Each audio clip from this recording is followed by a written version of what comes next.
3, 2, 1. And here we go. It's simply Greg on the To the hangout, welcome to the hangout. To the hangout, welcome to the hangout. To the hangout, welcome to the hangout. To the hangout, welcome to the hangout.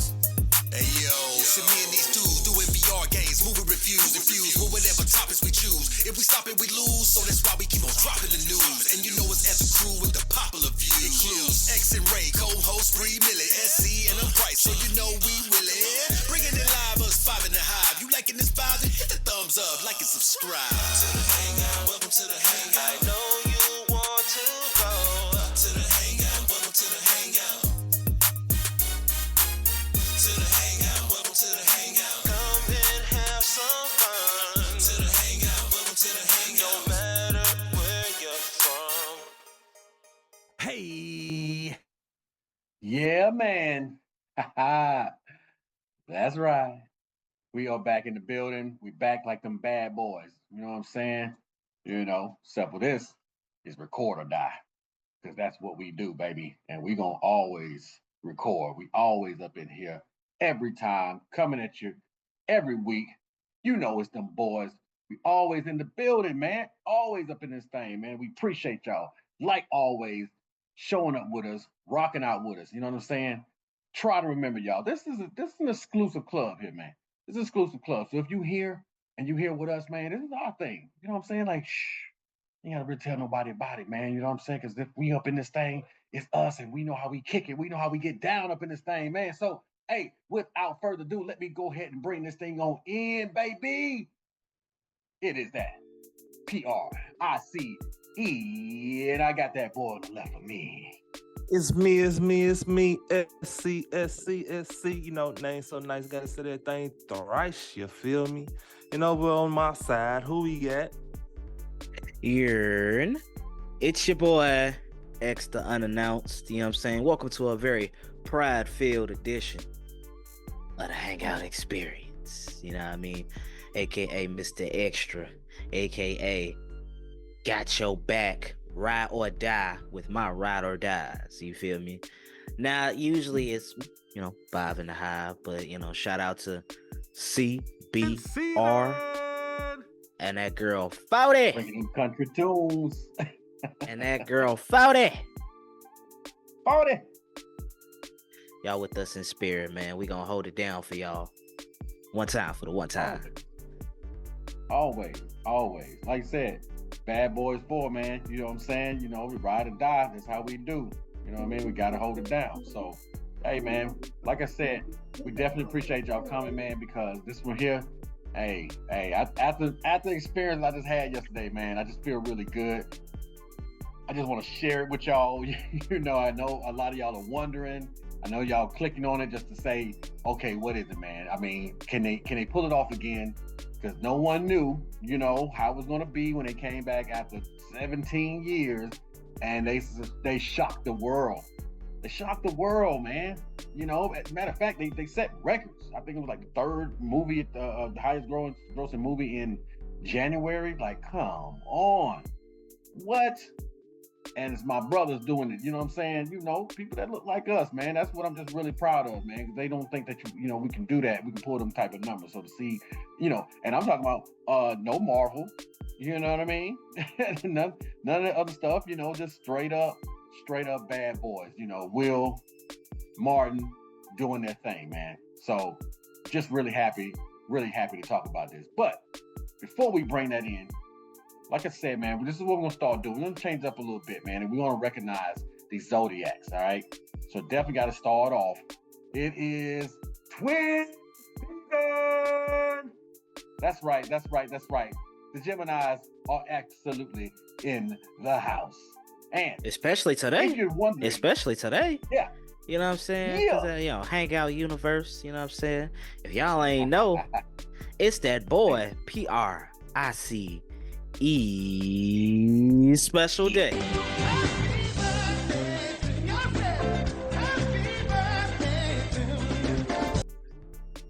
That's right. That's right. That's right. Yep. Let the world know. My boy then It came is around the today, sun, today. man. Man, hey man, hey man. I'm feeling blessed. I'm happy. You know what I mean. I'm surrounded by, the people that I love. You know what I'm saying. People that got my back. No better feeling than that. You know what I mean. Really, to be honest with y'all, because as we go on, like X said, we're going around the sun. We're going around the sun. Okay, well, things happen, things change. We lose people, but we also gain people. And I've had to really think about that as I've dealt with personal loss. Definitely shout out to anybody else who has dealt with that. You don't really get the gravity of it until it's like a really, really, really close loss, right? And it hits you, and you're like, whoa, okay, this is for real. Like, this is not like, hey, you heard about such and such?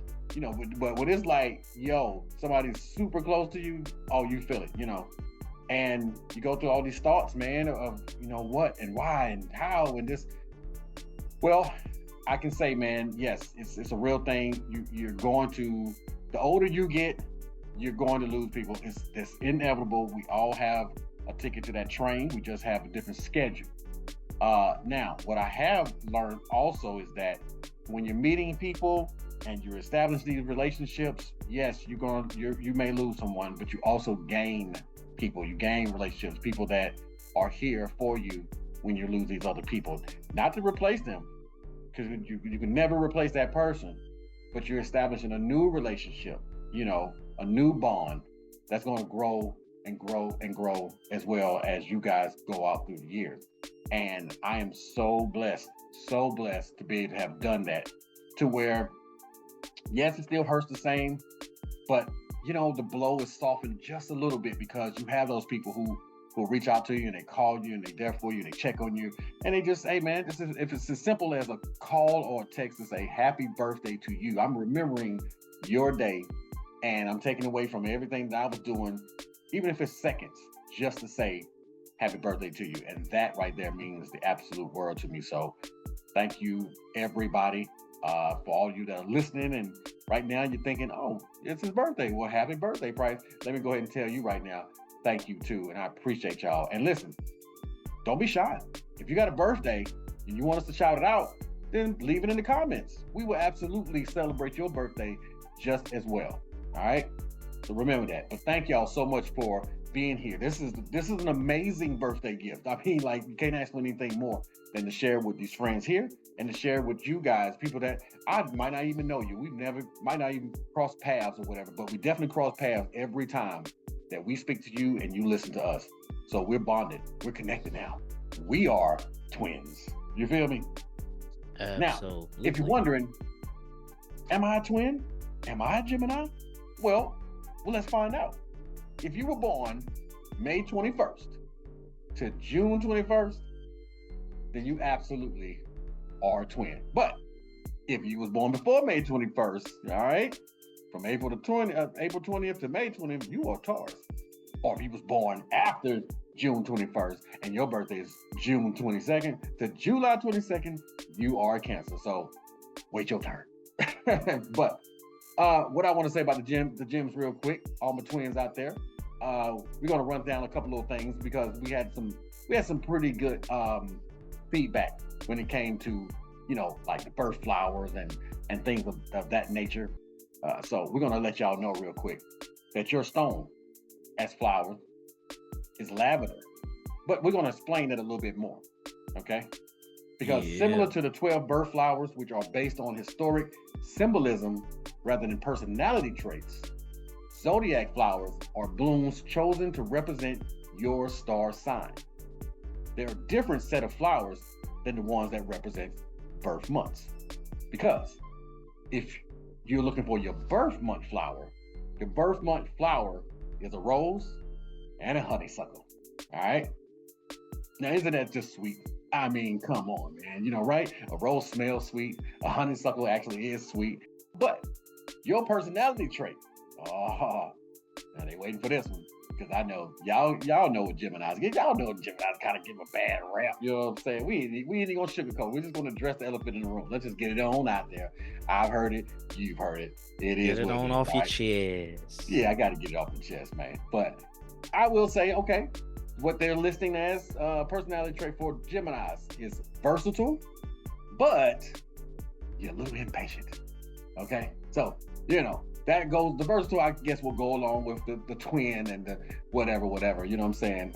But as long as it's not schizophrenia, because that's what I'm like. It's a little schizophrenic. You know what I'm saying? But yeah, a little crazy or something. Little cray-cray.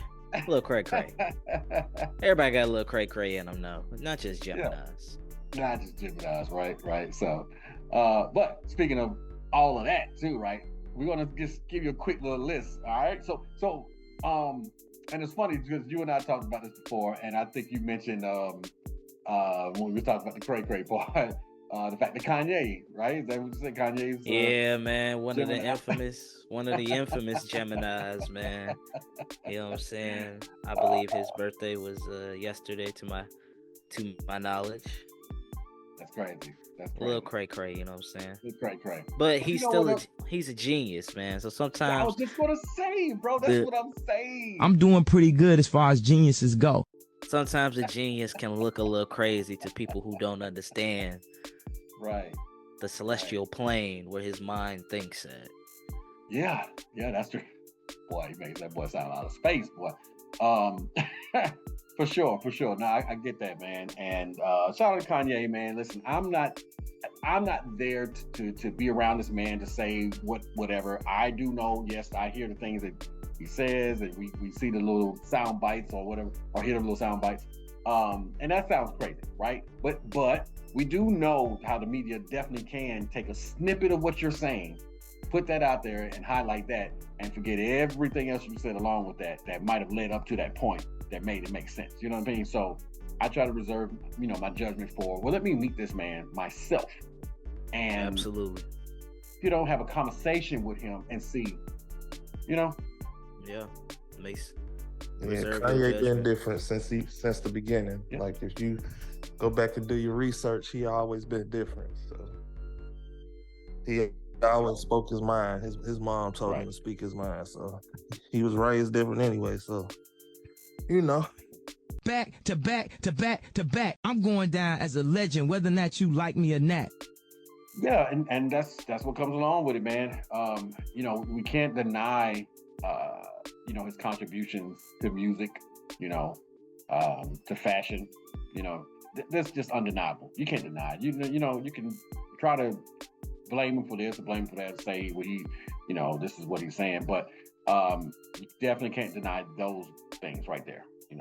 Unfortunately, a lot of those things end up getting overshadowed because of the stuff that he's doing. So, if anything, I say just meet the man first before you decide to condemn him. You can have your opinions, but try to meet the man first before you try to condemn him. And I'd say that about anybody, not just Kanye or anything. Don't let someone just walk up to you and say, "Hey, this person is this." Okay, well, I hear your point. Let me meet them and get my own assessment, of what's going on. You know what I mean? So, but yeah, man. So I just wanted to bring that up because I know you and I talked about that, and for some people, they're like, "Oh my God, Jim Ross, this and that, whatever." Okay, I get it. But he did do a lot of great things too. So, Absolutely. but sharing this month, it's not just my man Kanye. We have Angelina Jolie, Naomi Campbell, Mr. Steve Rogers, Captain America himself, Chris Evans. We have Nicole Kidman. I'm gonna probably butcher this a little bit, but Troye Sivan. Not familiar with that person. We also have Aquafina. She's been making some moves too, man. She's been in everything lately, so definitely shout out to her, man. She's been doing it big. Absolutely. Of course, Mr. Freckles, The legend. Morgan Freeman. All right, I know y'all know who Morgan Freeman is. So let me take you all the way back. Sam's? Expeditiously now. Sam's, get back here. So we already know that's back on the Lean on Me. All right. Exactly. And another famous person, what? Paul McCartney. You mean to tell me I share a month with a Beatle? What? Crazy, huh? That's crazy. That's crazy. Not bad. Not bad for the Geminis. I'm just saying. Okay, some very notable names right there. Not too bad. Yeah, man. And Yep. shout out to my brother MK Ultra, King Stove, man. His birthday being June 2nd, man. My brother, I love you, brother. Word. Man, happy birthday to your homeboy for real, man. What's up, cousin? What's buzzing, cousin? Yeah. What's buzzing, cousin? That's what's up, man. Yeah, definitely shout out to him, man. Hope you're listening, man. And your boy over here, man, he definitely got your back, man. He's a rider for sure, man. He's definitely a rider, man. So I guess I would say your birthday gift is just having a friend like that, man. So that's a good look, man. Appreciate you shouting him out. And Yes, sir. everybody else that's out there that we did not name, definitely happy Gemini season to you. Happy birthday, all that stuff there. But again, like I said, man, if you want us to shout you out, as you just saw, we will shout you out personally. Leave it in the comments, man, so we can go ahead and just celebrate you. Everybody can celebrate your life. All right. Cool.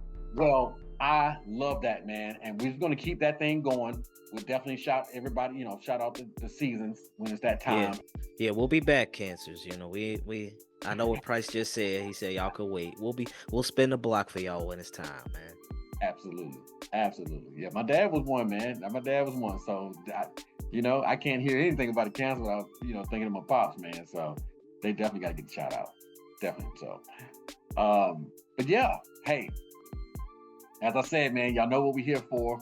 We're not even gonna play around with you. We're not even gonna install it, and make you wait because we know what you clicked on for. So if you stick around with us, if you just come back after these commercial breaks, you will absolutely get what you're waiting for. And I know that is that Bad Boys Ride or Die review done by the best, the Hangout crew. Wicked shit, child. Child. Bad boys. A sticky. A sticky. When we come in. Hey, no, never. Y'all will never do that again. A snicker. What? Yes, sir. We are back, baby. I hope you enjoyed that wonderful advertising that us at the Hangout. We try to cater to y'all, let y'all know about a few things here and there, but it's time for the main dish, y'all. You know what I'm saying? And y'all know how we do it here. We got kind of a format to this thing. You know what I'm saying? So we are here today to talk about Bad Boys Ride or Die. That's right, baby. You know what I'm saying? So you know how we do this. Can't have a Bad Boys without Will Smith, aka Detective Mike Lowry. Mike Lowry. You feel me? That boy Martin Lawrence, Marcus Miles, because we found out last time we didn't know he had a middle name. I know, right? I was still kind of tore up about that one. I wasn't expecting that man to have a middle name, but have they ever said it in the movie at all? It don't feel like they have, man, because it's just Mike Lowry and Marcus Burnett. Yeah. I've never heard anybody say Marcus Miles Burnett. Are they like mixing this up with the Sony universe or something? The Spider-Verse or something? Like, I know we got a Miles over there, but I mean, it's ironic you bring that up. This is a Sony film, so I mean, hey, baby, hey, you could be Price. You could be connecting dots. I don't know, man, but hey, news, y'all. Hey, you just breaking news in the Hangout universe. To the Spider-Verse. You already here first. Make it make sense, man. Nice. But yeah, gotta have that boy Martin Lawrence as Marcus Miles Burnett. For sure. You know what I'm saying? Jacob Scapio, he reprised his role as Armando Parola. Paola. Sorry about that. Miss Nunez. She was Captain Rita. You know what I'm saying? Everybody kind of came back, even though there was a subtle little difference. You know what I'm saying? That we'll probably touch on when we get to the review, and that was Miss Tasha Smith being the new Teresa now. No, Maybe right? we'll kind of threw everybody once y'all see the film, if y'all been sticking with this franchise since '95, it just might throw y'all for a little bitty loop. Yeah. Oh, but we'll jump into that when we discuss the film, because I know me and Price we done had some words about this new kind of monkey wrench in the story. I know. We said we're gonna save it too, right? I'm glad you said it, because we're gonna save it. I was just about to launch off on that one. Hey, I had to address the elephant in the room, dog. But we'll save that for later. And I got to shout out my boy Eric Day, man. He played James Grath. Grath was his name, I believe. Gotta shout that boy out. I mean, they have him listed on here as the banker, but I gotta shout out Mick Steamy. You know what I'm saying?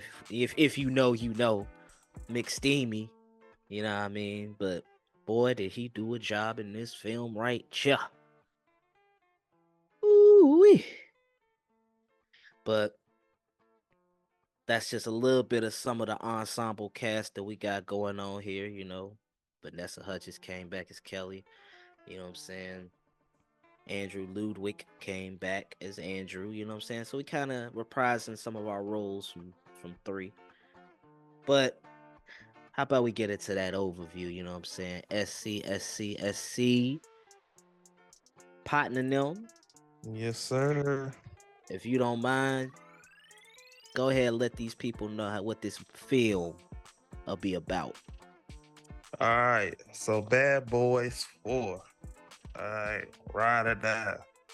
So when their late police captain gets linked to drug cartels, wisecracking Miami cops Mike Lowry and Marcus Burnett embark on a dangerous mission to clear his name. So the release date for this movie was June 7th, 2024. It's a couple days ago. We got the directors Adil L. Arbi and Bilal Fowler. Excuse me if I'm butchering your name. Oh, we definitely. Great directors, though. Yeah. Great director. Yeah. No disrespect to y'all at all whatsoever. Yep. We trying out here. Great movie. Let me try. They ain't making it easy though. Great movie, especially switching directors on the next movie. So they had a budget of $100 million and box office gross. See, I got to tell you one thing real quick, just in case they know. These were the directors of that undoomed, unfortunately, Batgirl movie. The Batgirl movie they was gonna do. The unreleased that they're not gonna put out. Yeah, bro. They were gonna. The one that they put in the archive. Yeah, bro. They directed that movie, now bro. I'm curious. Well, now I'm curious to see what that would have been like. You feel what I'm saying? Especially after what they've done with the Bad Boys franchise. Come on, bro. Anyway, I just had to throw that out there, man. I didn't know if the people listening was aware of that, but that Batgirl movie that almost happened, these guys directed it. I just feel like if they emptied the archives for Aquaman and Flash, and you know what I'm saying, man, if y'all gonna empty the archives, I mean, you know what I'm saying, just put it out there. Yep. Put it out there. Yep. Let us be the judge of it. Yeah. Exactly. They might redo it on this next round. It's been a flashpoint event, so. True. Very true. Yeah. From here, y'all know what comes next.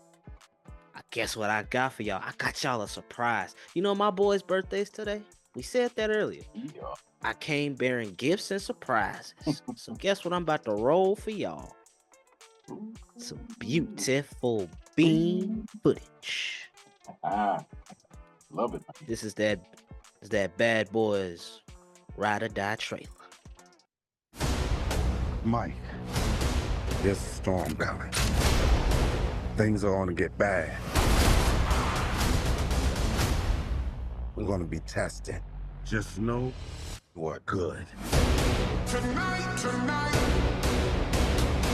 Boys, if you're seeing this, I'm probably dead. Whoever gave the order to kill me is in the department. They're coming after you next. You should be careful. Your people want you dead. We're being framed.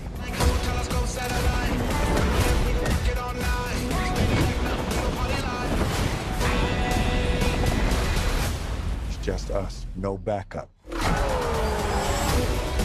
got 2 suspects, Lowry and Burnett. You set the damn van on fire. Everybody relax. The fire's on the outside. Now it's on the inside. Y'all are some terrible fucking fugitives. Put a bounty on them. They'll have it coming from cops, cartels, and every gang in the city. The bounty is dead or alive. I'll take the 3 in the front. You take the 6 in the back. Oh, no, the fuck you not. You hit? No, like jelly bean. Nobody likes that shit.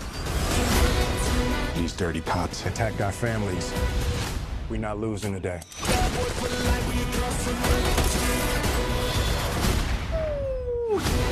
I need nasty Mike. Oh, city, city, bang, bang, motherfucker.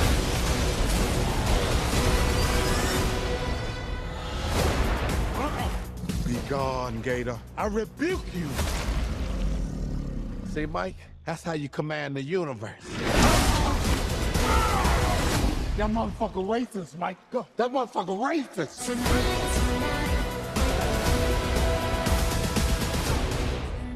Rated R.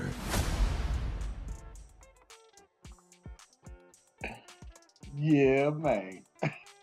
What a trailer, guys. What a trailer. Yeah, man. This was definitely this was one of them, man. And Price, I'd like to bring you on in because listen, where do you want to start, man? Okay. It's about that time. Let's talk about this piece, man. We got to. Cause seeing the trailer kind of got me hyped again. Cause fresh eyes, right? Fresh eyes. Fresh eyes, just baby. tapped into that thing yesterday, man, and it was an experience. It was definitely an experience. Going into it, I was just hoping, please be as good as the third one. If you do that, then we're good. But if you go backwards, like if you lose it, you know what I'm saying? Lose your step, then we in trouble, man. Lose the steam, lose the momentum. We in trouble. Oh, I was a little concerned. That trailer, I almost feel like it doesn't do it justice, except for the fact that they don't give away everything. That I will definitely give them that you know how usually we like, man, that's the whole movie, right? Well, you can't say absolutely. that about Bad Boys. Not at all. Yeah. I feel like it barely scratched the surface as far as what this film has in store for you. Yes. Yeah. All right. CBR. What you got, man? Any expectations? Bad Boys 4? I had high expectations for the movie, man, because I like the series. I'm pretty much to jump on the back of the rest of y'all, man. Then wanted to see where they was gonna go with the son, because he played such a good role in the third one, which personally was my favorite one. I'm looking at you, X. Looking at you. Hey, man. I was like, just wanted to see what they was gonna do with them, and I know the actors that got better older. Just wanted to see how the storyline was gonna play out and what the storyline was gonna be and how they was gonna implement him in. And so, but I just want to make sure we get this right. 3 is your favorite so far. So far. All right.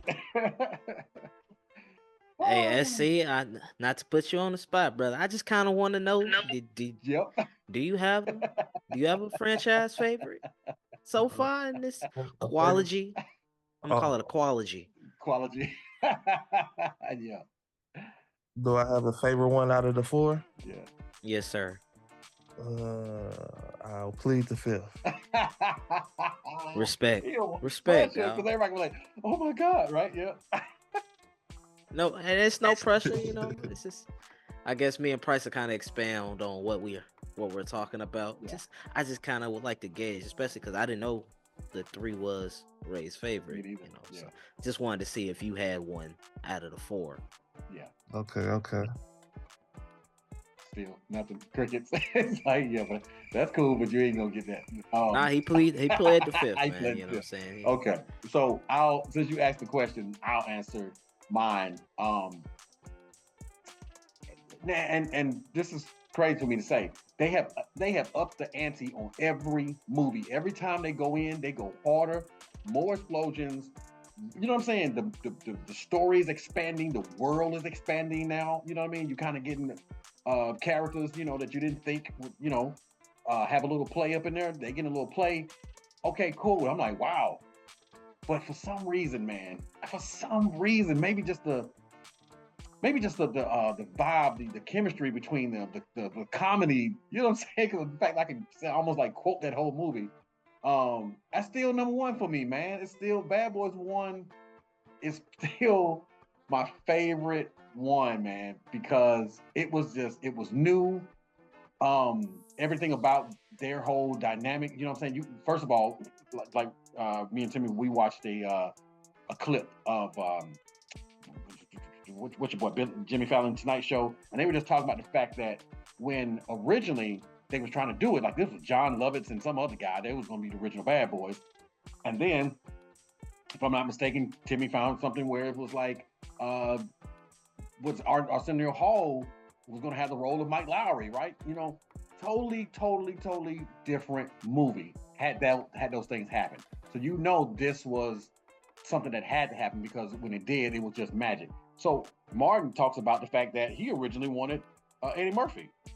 He originally wanted Eddie Murphy to be his partner in this movie, but as we know, Eddie Murphy comes with that dope. You know what I'm saying? Like, you got to come with that money, dog. You know what I'm saying? You're gonna get the king, right? At that time. And he couldn't do it, but he said his sister was like, no, you need to get Will, you know, go talk to Will.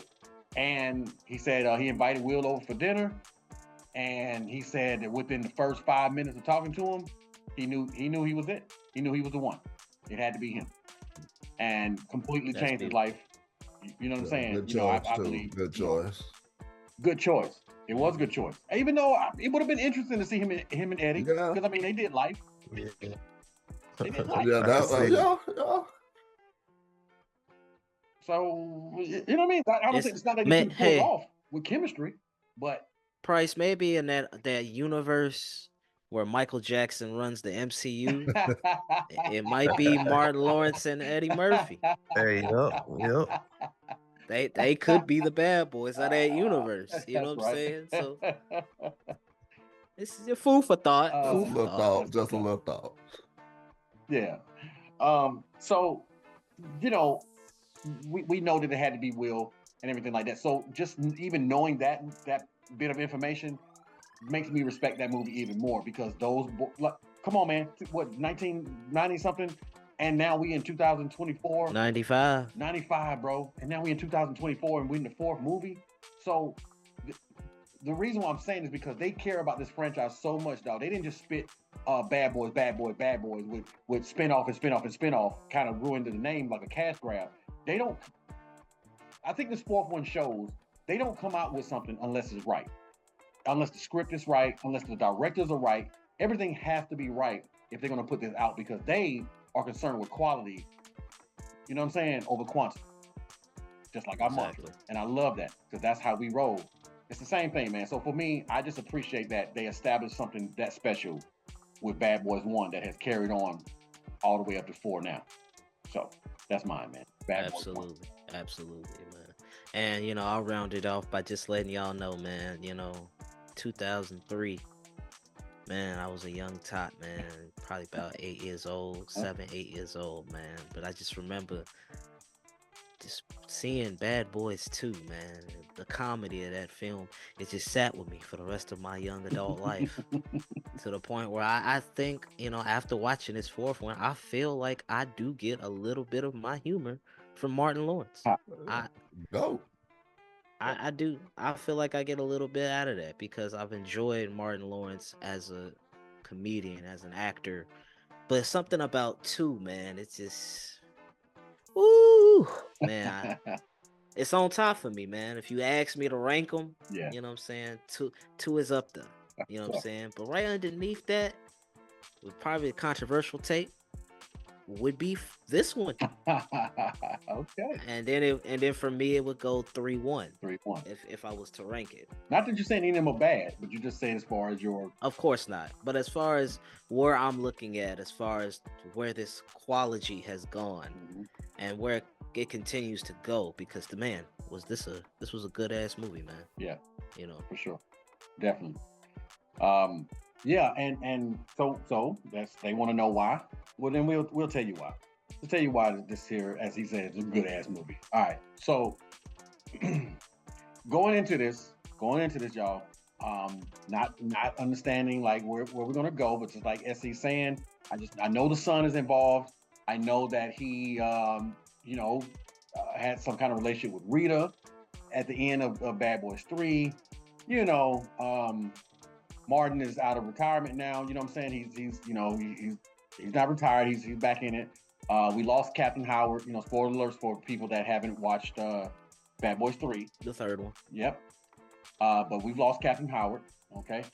But they kind of say that on the trailer, so that's not really spoiling it. But so and the overview kind of says it too. Absolutely.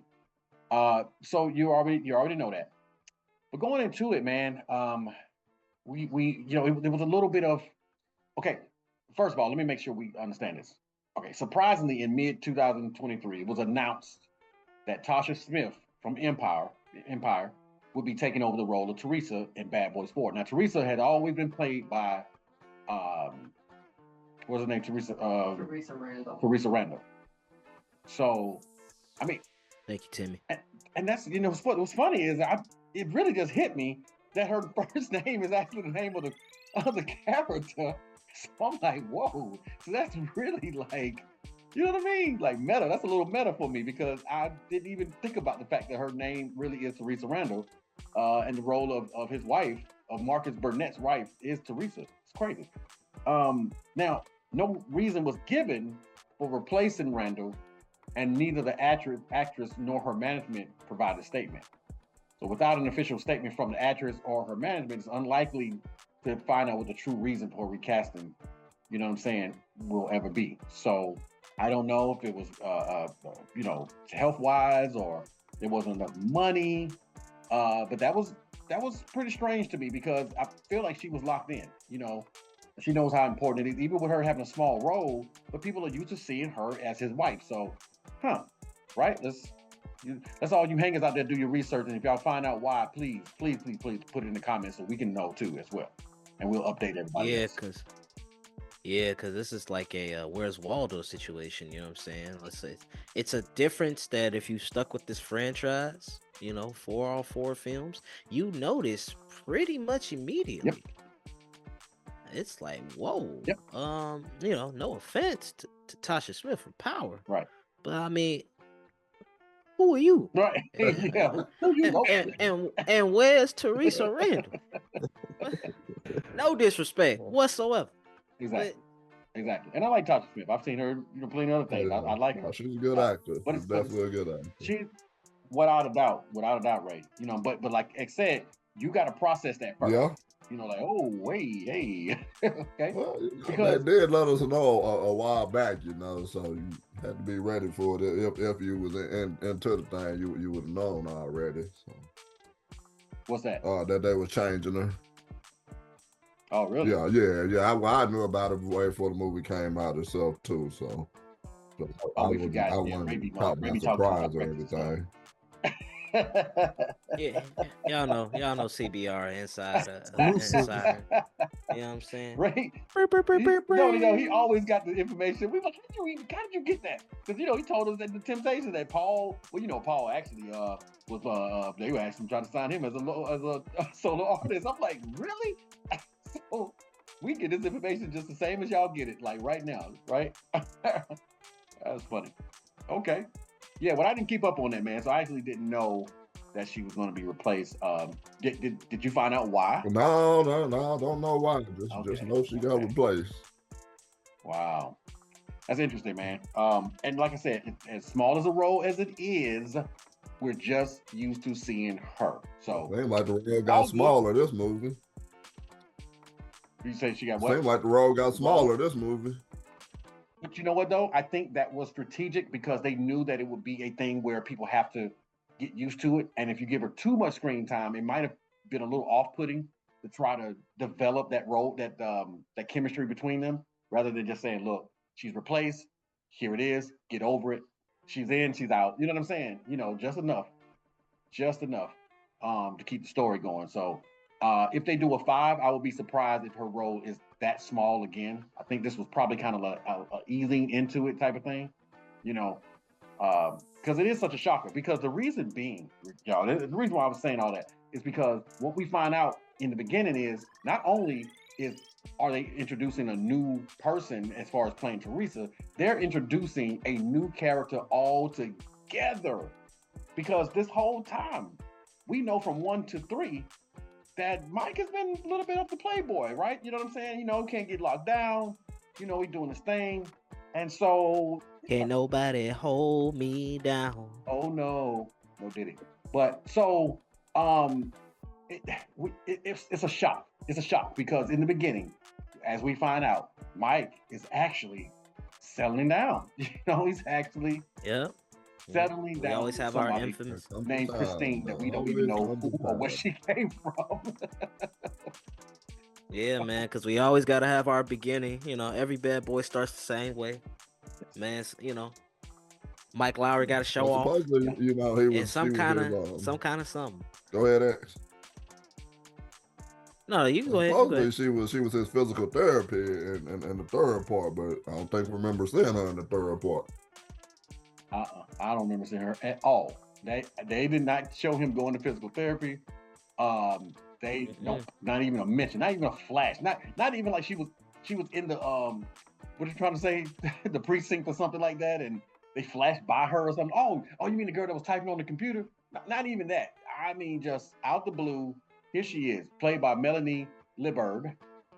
I guess she's played in Power and other things too as well.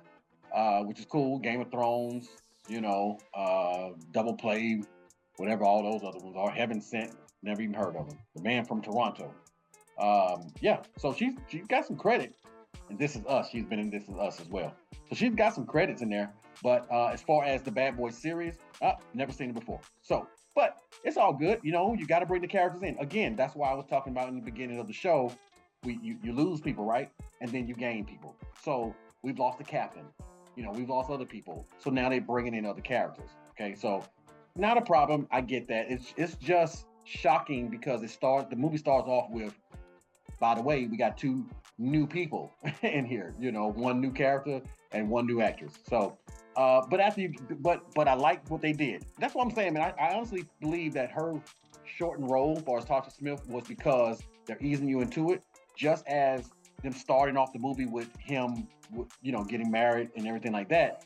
Okay, let's get the shock out the way first. Get over that, and then we'll get to the movie. And that's kind of how the first part of the movie started off with me. Just as X said, there are certain bad boy tropes. Every single movie starts off with them in the car. Mike's driving crazy. Martin's, you know, losing it, about to throw up. You know what I'm saying? Whatever. But they off to do something, and that is a Bad Boys movie. So you have your certain tropes. Yep. You're gonna have that, right? But this time, instead of to the baby, you know what I'm saying, like it was last time, his daughter having a baby. This time is to you know, Mike Lowry's wedding. Cool. So now we passed that. Like I said, man, we get that out the way. We you know, we talking about the new characters and so forth and so on. And then after that, after we get all that, you know what I mean? Just all that stuff. Now we can get to the actual movie. And what I always love is somewhere around there, you get to find out who the villain is, who is the antagonist of this movie. And we find out, like, and it's crazy how my boy came up in there too now, because I was thinking, like, who gonna play, come in as an antagonist after Bruja? Because she actually did a pretty good job, man. I actually was proud that they changed it up and they said, okay, the antagonist this time is a woman. Even though they had Jacob, you know, Armando doing his thing or whatever, he wasn't really the antagonist. You know what I'm saying? was a pawn of sorts. You know what I mean? Being used by his mom, right? Absolutely. So to have her as the main villain, I was like, that's nice. That's a nice little change up. You know what I mean? Because it's usually guys, usually some drug dealers, usually some whatever. But to have this as like her main focus and what was driving her was pretty much being scorned, right? When they say, hey, hell have no fury, like a woman scorned, like that was for real in this movie, in Bad Boys 3, for sure, right? She was definitely on the revenge, run. So to bring in, I'm wondering, like, how do you top that? How do you make us care about another villain and so forth and so on? Well, you bring it in like you do with this guy, because this guy was not playing from the jump. I mean, come in doing this thing, the whole little setup, the way he set everything up, was just, I'm like, whoa, they're not playing. And what I am loving, truly starting to love about these series is that no one is safe. No one is safe. So remember that when you go into these bad boy movies now, that no one is safe. Even legacy characters, it does not matter, as we found out last movie, that Captain Howard, they losing his life. And of course, X, as you know, we're made to believe that it's Mike, right? I mean, it's Mike's fault. Marcus told him, like, stop with all this revenge stuff, man. You're gonna get somebody killed. And lo and behold, Captain Conrad, boom. So we know that's what's on Mike's mind. He's happy, get married, and move on with his life, but he's still holding on to that weight of, man, I got Captain killed. I got the Cap killed. Yes, sir. Yes, sir. And in this one, it just goes to show the transition of, well, hey, y'all take a step back. Let's expound on why. Let's keep that feeling going, but let's add some layers to it. Right. No, it really wasn't the reason why.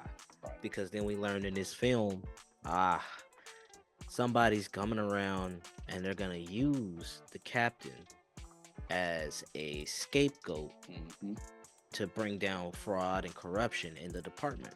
When really, as we learned later on in the film too, it was really just somebody setting up plays, and hey, somebody got to be the fall guy, somebody got to be the down guy, and it just so happened to be the captain.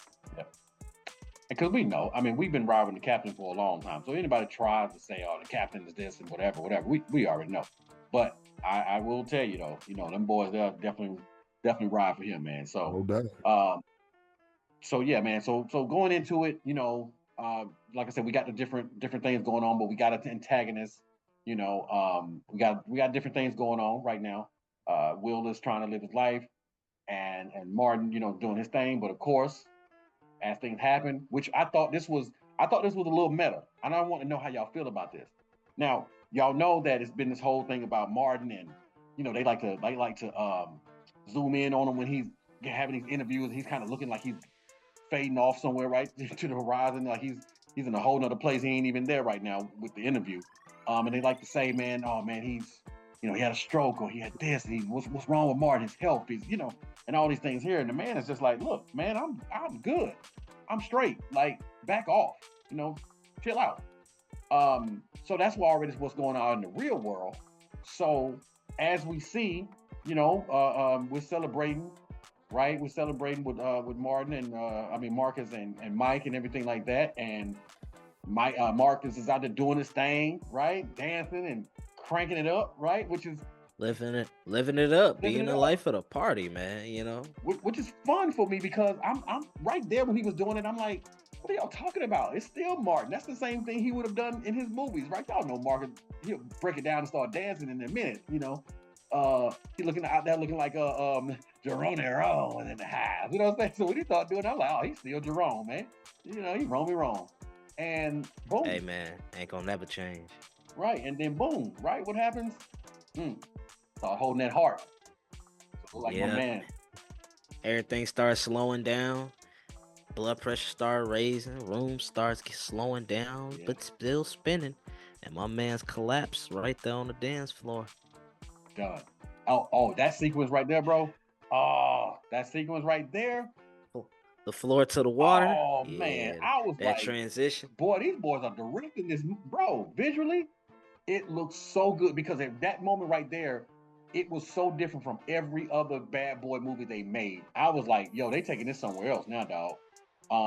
He's kind of going into the afterlife type of deal, right? And setting that up. And it was actually really beautiful the way they shot it, because there was two moments that both of them got with Captain Howard, and so that was one of them, and I like the way that they showed it, and they had Captain Howard come over and whisper something in his ear, and he smiled, and he was like, you know what I mean? Because then, right, you're like, it's not your time, right? Because he said that was his time, but then he went and whispered something to him, and you're like, what did he say? What did he say? What did he say? But he had that big old grin on his Marcus had that big old grin on his face, and you're like, oh, he must have told him something good though. And my man, he come back, and he wasted no time. I don't know how long he was out, but his legs must have been like, he must have had all the blood pumping through his legs or something, because he got right up out that hospital bed. You know what I'm saying? He feeling good. Go up to the roof. He hanging off the roof half naked. You know what I'm saying? But he's feeling good. And what we found out from Martin, hey man, I can't die. You know what I'm saying? I can't die. So we good. Don't even worry about it. He telling Mike Lowry, you good, but you're gonna be tested. It's gonna be something that's gonna test you. But I promise you, we're good. We're gonna make it through, man. And so that whole little thing right there changed that movie for me, because there were moments, bro, that I was like, oh, I see what y'all doing here, which was super smart. Now, for the first time, Mike Lowry has something to lose. He's never had anything to lose. So he's always the first one to go out there, jump in front of bullets, do all this daredevil stuff. He's driving 100 miles per hour down just a regular street, you know what I'm saying? A neighborhood, right? Yep. But a regular old neighborhood. But when you got something to lose, and I thought this was so smart the way they're maturing these characters. It's not, you can't have the same bad boys from Bad Boys 1 or even Bad Boys 2. Now they have things to lose. We found out in part 3, Martin is like, look, man, I want to be around here for my grandson. You know what I'm saying? I can't be doing all this dangerous stuff with you all the time, Mike. Come on. And Mike is the one like, oh man, forget all that, man. It was ride or die, for life. What happened to all that? And now Will is starting to see what Marcus is saying, because now he has a wife, he has a life, and now they're having a little, every now and then they'll show him little flashbacks, or flash forwards or whatever with his wife and things he has to lose. And he now cares about being around. And so when Martin came back, he was like, yo, we good. We ain't gonna die, or I can't die. Right then, I feel like there was a shift between those two characters. And you could kind of see Marcus becoming Mike Lowry, because Marcus is now starting to, you know what I'm saying? He's starting to be the one to go out He's starting to behave, be the wild one. Right. And I was like, that's so smart. Yeah, living on the edge, bro. Living on the edge. I thought that was so smart for them to do it that way, because we've always seen Martin being the one like, hey, whoa, what you doing, man? Chill out a little bit. And to see Will turn into that, because of course, coming out of a coma and having a heart attack, or whatever it was, the situation was, the families, they're concerned now, right? Hey, the doctor said no sugars, no snacks, no, you know what I'm saying? None of this stuff, which was funny, because Martin came in there on your boy Reggie, right? The first time we see Reggie, and as people know, Reggie is his son-in-law. Reggie's been around since part 2. Yep. All right. And so, yep. And go ahead, brother. No, I was gonna say yep. And as y'all saw in the third one, in the beginning, that's what they were racing around the city to get to. Yep. It was getting to them having their first child, and Marcus having his first grandbaby, like Price alluded to earlier, with him having something to live for now and not want to risk his life as much, and them getting married later on in the film. Yeah, the maturity of these characters, I love it, man. I love that about them. It's very mature, very very maturing type of movie. But again, to see them switch the roles finally, and to watch Martin do the things that Mike would have done, and Mike being the one, what I'm saying? Hey, whoa. And then watching that PTSD he's going through, right? You know what I'm saying? Like he's having Mike Lowry is actually having panic attacks. Like, what is going on? Absolutely. Because you got You got Marcus trying to, hey, I can't die. Remember the scene where him going through traffic and just backwards, He moonwalked just through traffic, bro. moonwalking through traffic. Mike Lowry looks sweating. Like, come on, man, what are you doing? Now you just again with the roles being flipped. That was one of the best examples of the roles being flipped. Also, where we got our cameo from 1 and 2 director Michael Bay. You know, he pulled up, you know what I'm saying, almost hit Mike. Yep. You know what I'm saying? Hey, crosswalk. You know, he gotta have gotta have Michael Bay little cameo up in there, you know what I'm saying? Yeah, there was respect. And what he did to the franchise. But just the dynamics, just you start to see it take it to effect. And then, you know, Mike trying to go back to Mike and being like, man, I ain't had no panic attack, man. I'm good, man. Don't even worry about that, man. We good. But it's just like, brother, you have something to lose now. Yes. You already lost your hero. Yeah. Yeah, you know, your father figure. Whatever Captain was to Mike, lost that. Yeah. So now you set in the reality of, man, I got more to lose than just that. Which was already the biggest loss. No doubt. It was in such a short time, because this movie was only an hour and 55 minutes. In such a short time, bro, to go through all the transitions that they went through, I thought it made the movie very well directed, because I didn't feel like they skipped around too much. I mean, now granted, just like Ray said, they did shorten Teresa's, screen time.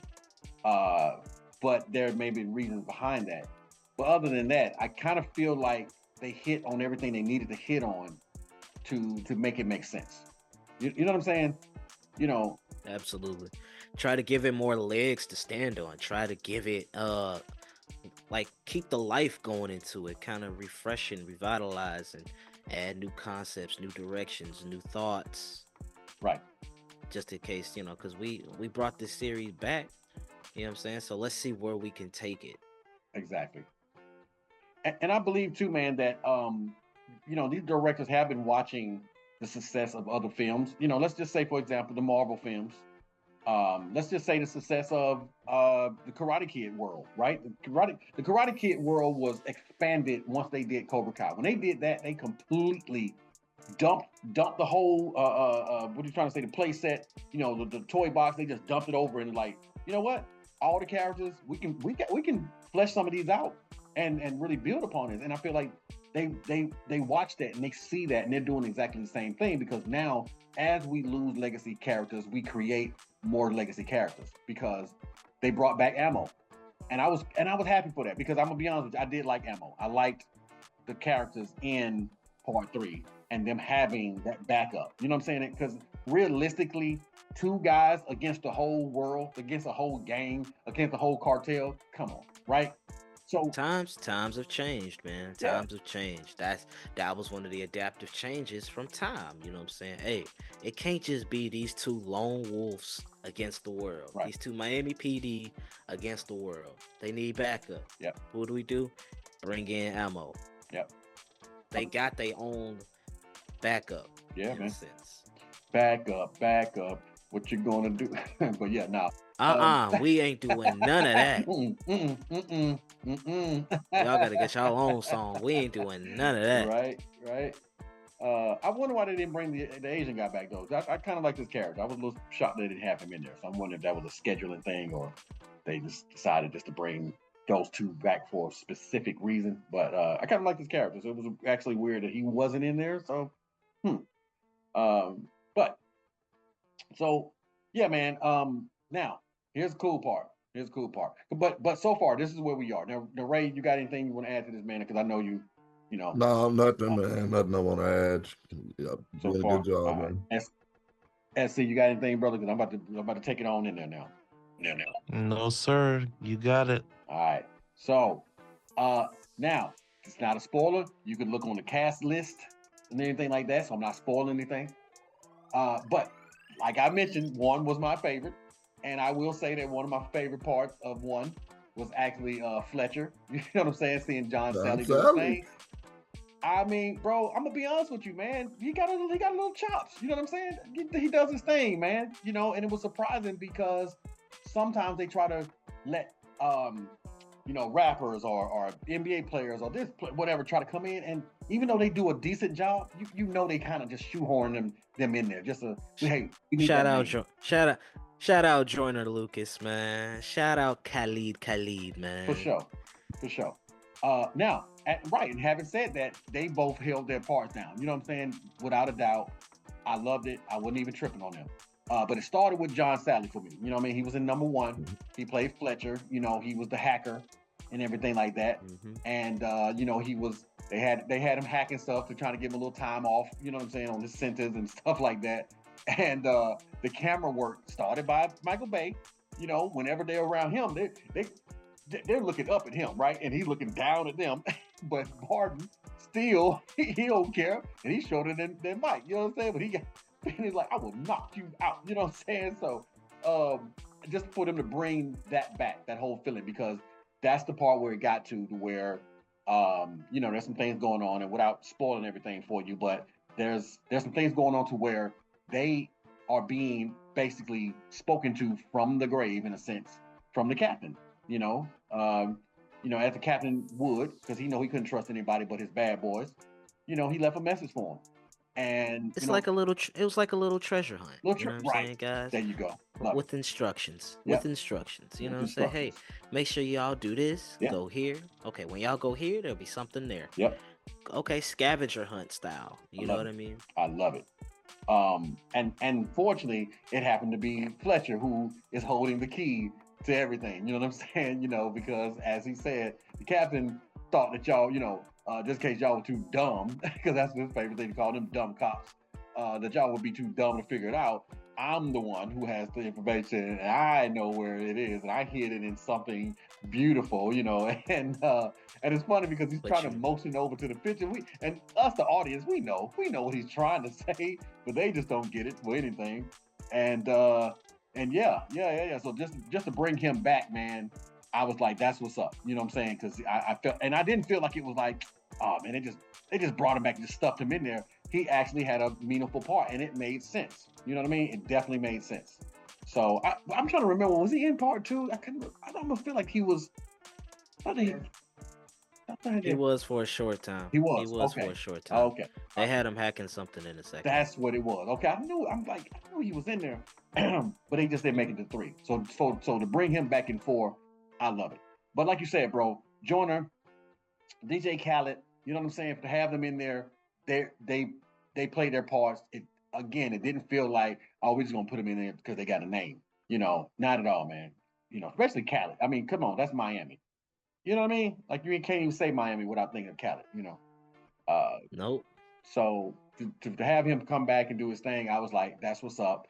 I like the way he came in. You know what I'm saying? We won't even tell you, because the way he came in with the song, I was like, yo, that's, yeah. All I was missing was, we the best. You knew that. That was hard. That was hard. You knew that man had some vengeance, man. The way he took that cleaver to his hand. Whoa, yeah. We should have known that wasn't gonna be in him. But nope. We'll let the audience judge when they see the movie, or not. So, oh man, it's good stuff. But yeah, man. So anyway, and I like the fact that we got Captain Howard's daughter, played by Rhea Seehorn, as the U.S. Marshal Agent Howard. We have Quinn Hempfield. Great way to progress the story. Right. And introduce. Great way to progress the story. And if we sacrifice a character, yep, for more characters, to introduce more characters. Yep. Like they took one, they brought 2. They brought his daughter and the granddaughter that we saw in 3 trying to shoot the hoops, right? And who had the family curse playing basketball. So, she's no Caitlin Clark, right? You know what I'm saying? Yeah, she's no Caitlin Clark at all by any stretch. just like her pop ain't Larry Bird. Yeah, you know what I'm saying? But hey, it's a part of the family curse, though. Yeah, it's part of the family curse. But speaking of which, they do talk just like him, though. You know what I'm saying? So they do talk just like him. But I like that, man. Again, like I said, we're taking characters away, but we're introducing more characters, so it's a beautiful thing. But yeah, man. So, you know, to have the story going where it's going, we know it's all a setup. We know these boys are trying to clear the name, and from the trailers, I mean, you know, we know what's happening. Basically, it goes a lot further than just framing the captain in the midst of trying to clear his name. Unfortunately, for the things they have to do, even going back to trying to bring the son out, because the fact of the matter is the son, he's met the guy, he saw the guy, he can identify the guy, but he just doesn't know his name. But he does know that this guy is involved in law enforcement.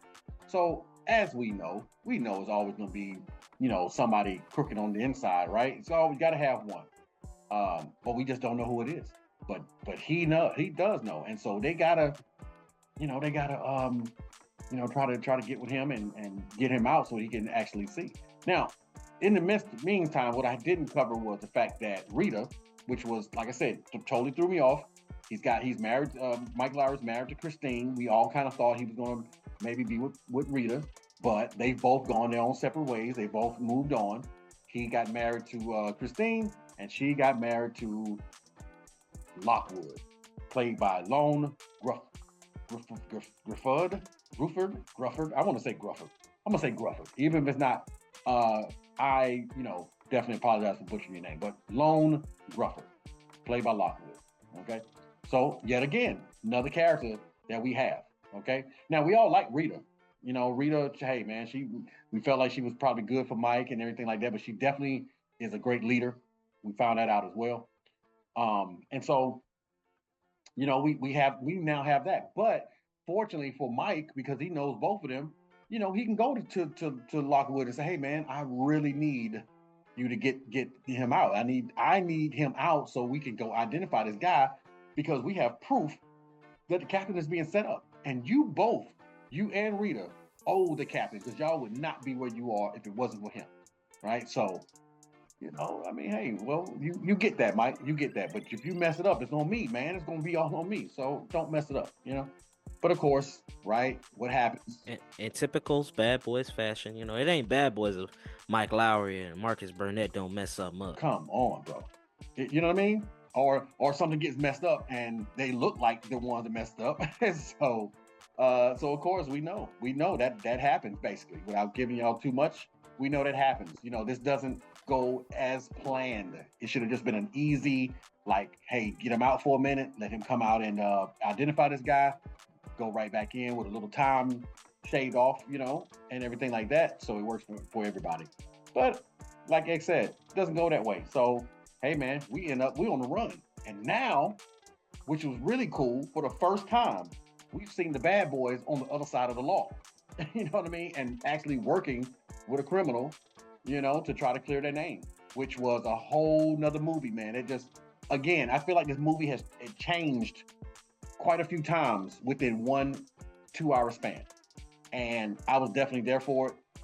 Every way that it did change, it made sense. It wasn't like, man, what is going on? What are they doing?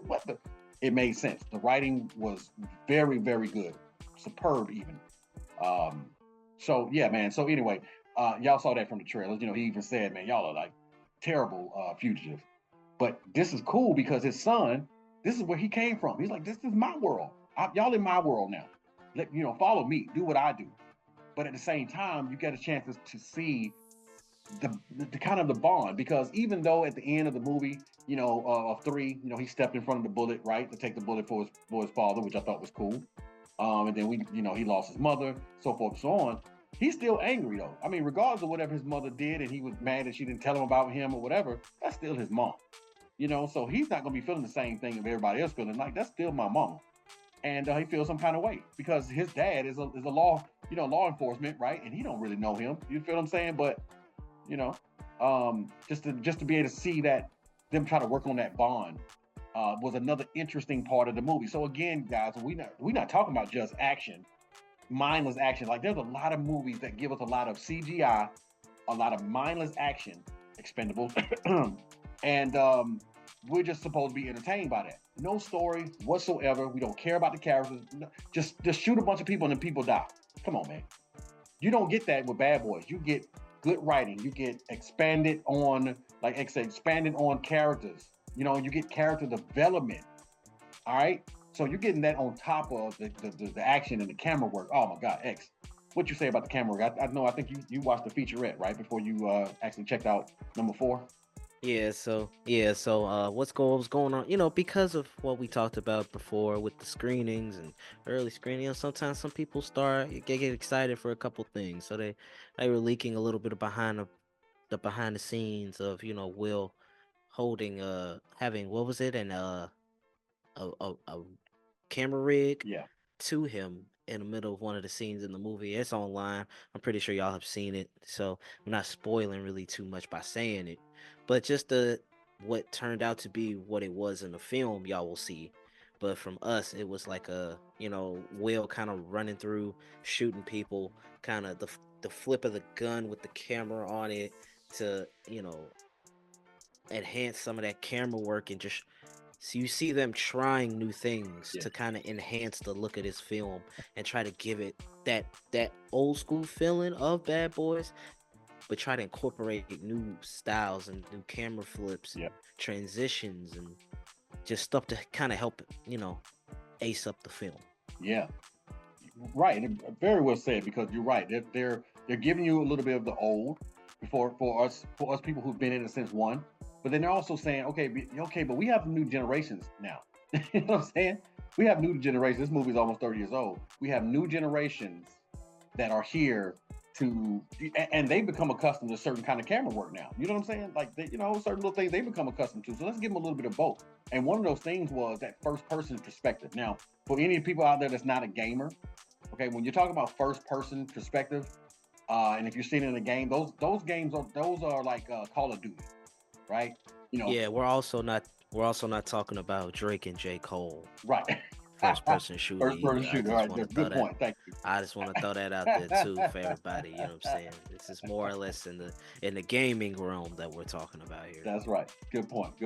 So, first person shooters, you usually are seeing the character's hands or his gun or anything like that. You don't get a chance to see him, you know, as a 3D model, full on head to toe and whatever. You pretty much see the arms, and you're basically looking out of the character's eyes. So that's why they say a first person's perspective. Okay. They gave us literally first person shooter vibes at certain moments of this movie, and it may throw you off a little bit, right? So that's what, for all the ones that want to go see this, that's why we're telling you now.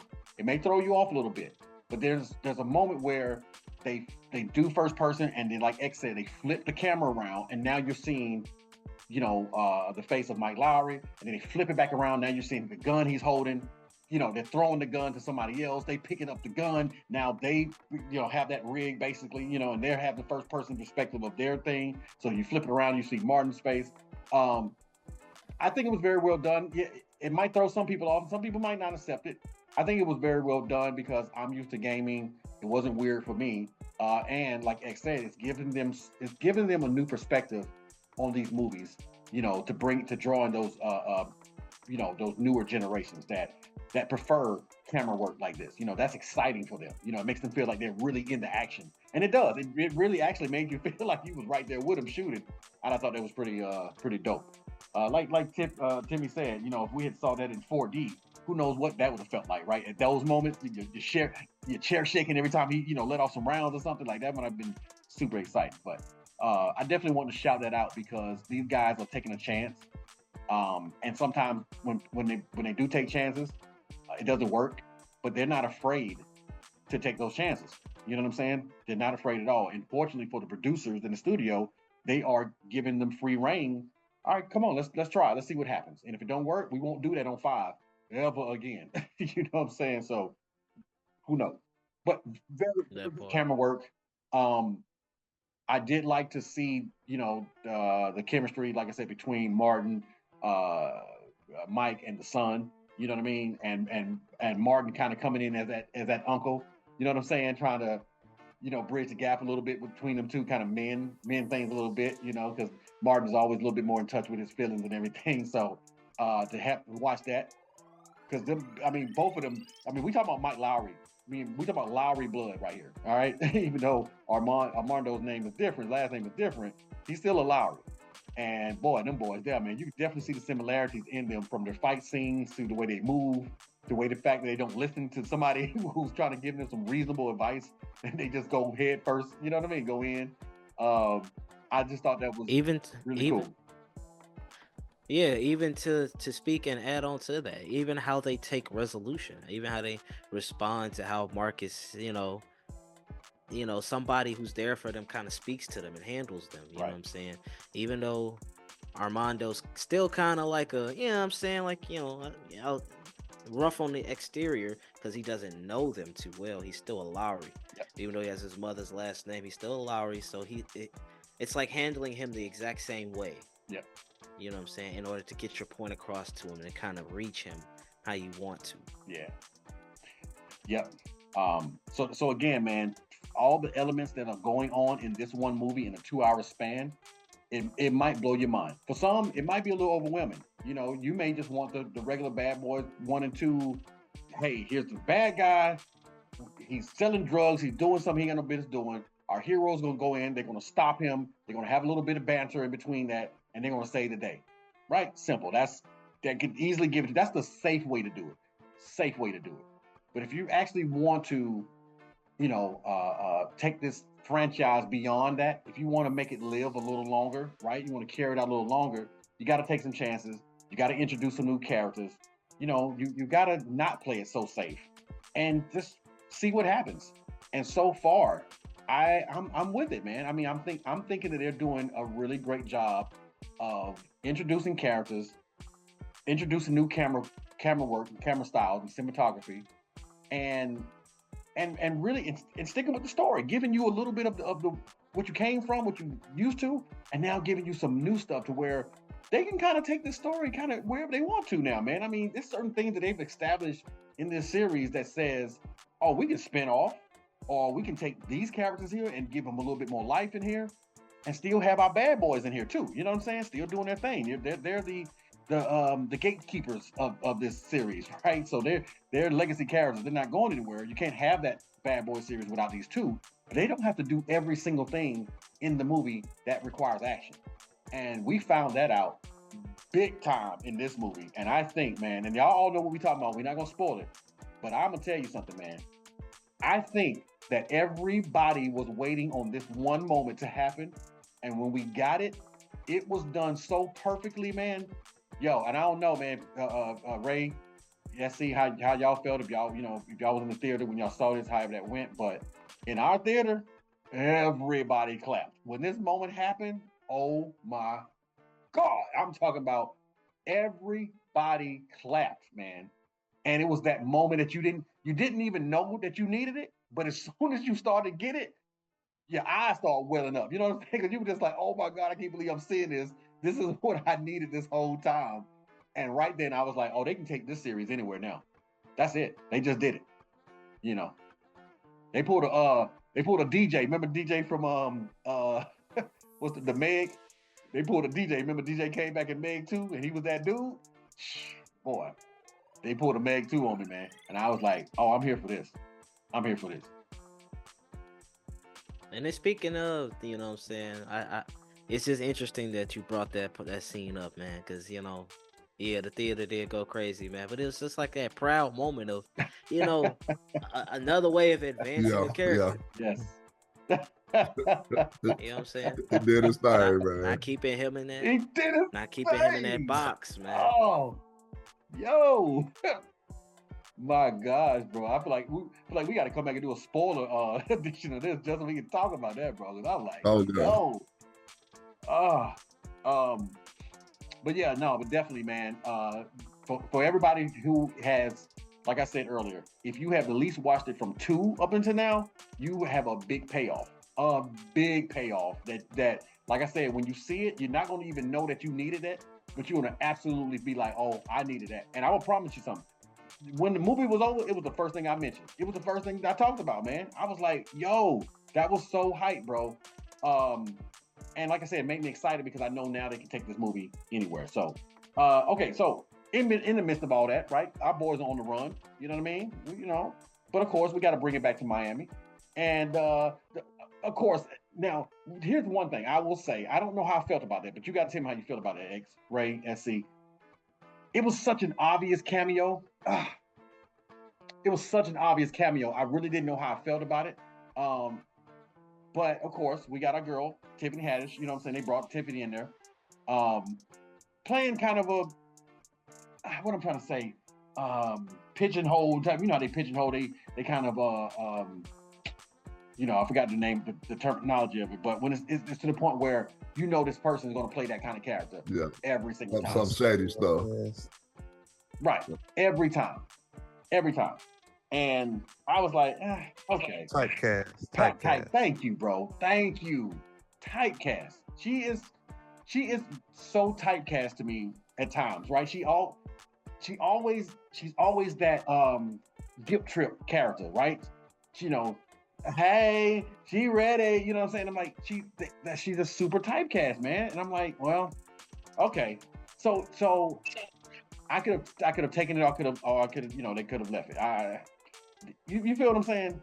I just felt like, God dog, man, why don't they let her be something else for a change, right? You know what I'm saying? Like, do something else besides that same, hey, you know what I'm saying, thing that she does, man. I mean, but she does it well, don't get me wrong. She does it well. That's her thing.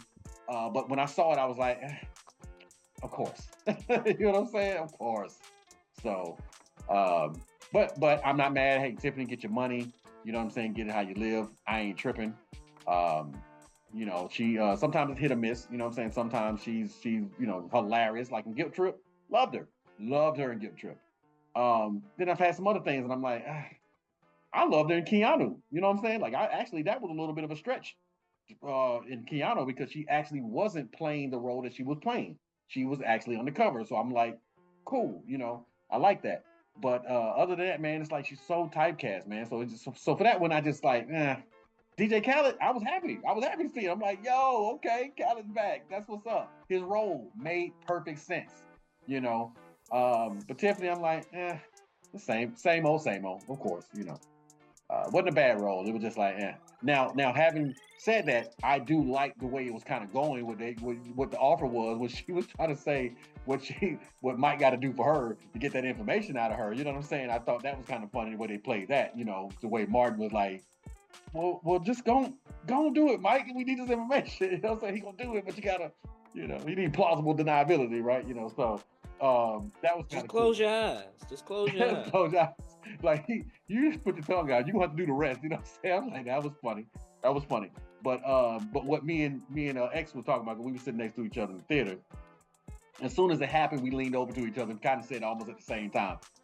There was a moment though in Miami. Once they get back, they got the bounty on their heads. They turned that into John Wick.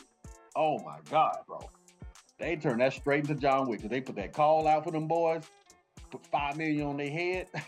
So that movie became John Wick right then and there, bro. I was like, okay. Let them fight it out in the streets, man. Yeah. I tell you, they turned into the most wanted boys in Miami. You know what I'm saying? That's where we got our Joyner Lucas cameo as well. Yeah.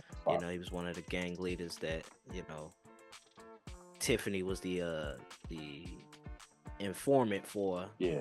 When they came back to Miami. And that was cool, man. Because when you said it earlier, I was like, which part did he play? And I'm like, oh, that's right. You're right. He had the whole, he was grilled out and everything too, boy. I said, okay.